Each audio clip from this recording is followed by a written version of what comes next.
ஒரு அழகிய செல்போன் நாடு. அந்த நாட்டின் ராஜா CPU, ராணி மெமரி. அந்த நாட்டின் மந்திரி பவர் சப்ளை ஐசி, தளபதி சார்ஜிங் ஐசி. படை வீரர்கள் கெப்பாசிட்டர், ரெசிஸ்டர், டயோடு, டிரான்சிஸ்டர். பணிப்பெண்கள் காயில். இவர்களுடன் செல்போன் நாடானது அமைதியான முறையில் தனது நாட்டை CPU ஆனது நடத்தி கொண்டிருந்தது.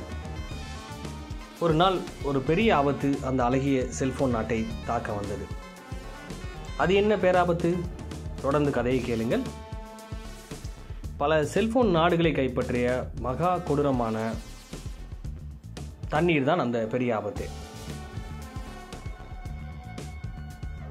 பல செல்போன் நாடுகளை உருக்குலைத்த அந்த கொடூரன் நமது நாட்டையுமே கைப்பற்ற போகிறான் என்ற செய்தி கேட்டவுடன் நாட்டின் ராஜா தனது படைகளை திரட்டினார். முதல் கட்டமாக தனது சிறிய படைகளை தண்ணீர் அனுப்பி வைத்தது.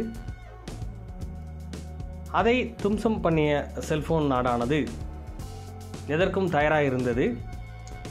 தண்ணீர் அதிகபட்சமாக படை வீரர்களை அனுப்பும்போது அது தாக்கு பிடிக்காமல் அந்த செல்போன் நாடானது நிலை குலைந்தது.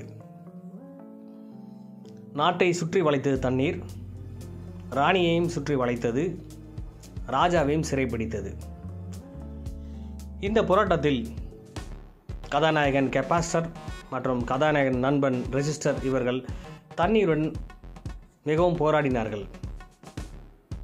இந்த கதையின் கதாநாயகி காயில் தனது சாமர்த்தியத்தால் தண்ணீரை அடித்து நொறுக்க ஆரம்பித்தார்.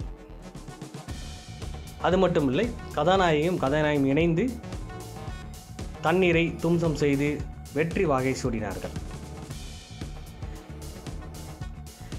அந்த அழகிய நாடானது பழைய நிலைமைக்கு திரும்புவதற்கு நாட்டின் வைத்தியர் அனைவரையும் குணப்படுத்தினார். மறுபடியும் அந்த நாடு அழகிய செல்போன் நாடாக மாறியது. இந்த கதை உங்களுக்கு பிடித்திருந்தால் லைக் பண்ணுங்கள், ஷேர் பண்ணுங்கள், சப்ஸ்கிரைப் பண்ணுங்கள், மறக்காமல் பெல் பட்டனை கிளிக் செய்யுங்க. Thank you friends.